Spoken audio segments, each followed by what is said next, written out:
আমি আজকে মশার সাথে সাক্ষাৎ করছিলাম। আমি তাদেরকে জিজ্ঞাসা করলাম, তোমরা ময়লা পানিতে ডিম পাড়ো কেন? মশা বলল, কারণ ভালো পানিতে ডিম পারলে মানুষ সিদ্ধ করে খেয়ে নিতে পারে। আমি তাদেরকে জিজ্ঞাসা করলাম, মশার কোয়েলে তোমরা মরো না কেন?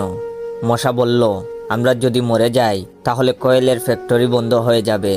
আমি আবারও তাদেরকে প্রশ্ন করলাম, তোমরা মানুষের কানের কাছে এসে জ্ঞান জ্ঞান করো কেন?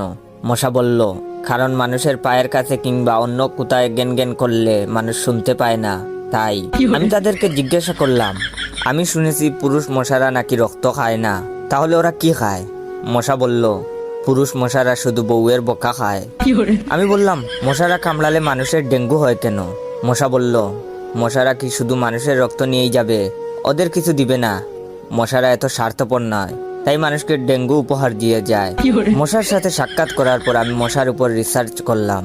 মশা অনেক ধরনের হয়, যেমন পড়তে বসলে যে মশায় কামড়ায় তারা হলো অশিক্ষিত মশা, খেতে বসলে যে মশা কামড়ায় তারা হলো ক্ষুধার্ত মশা, ঘুমানোর পর যে মশা কামড়ায় তারা হলো কাপুরুষ, জেগে থাকা অবস্থায় যে মশা কামড়ায় তারা সাহসী, মশারির মধ্যে যে মশা কামড়ায় তারা হলো অতিরিক্ত শেষরা, মাঝরাতে যে মশা কামড়ায় তারা হলো সিঙ্গেল, টয়লেটে যে মশা কামড়ায় তারা হলো নির্লজ্জ, দিনের বেলা যে মশা কামড়ায় তারা একটা ছোট লোক। আমার এই ভিডিওটা দেখার সময় আপনাদের যেই মশাগুলো কামড়াইতেছে ওইগুলো হলো প্রতিবাদী মশা।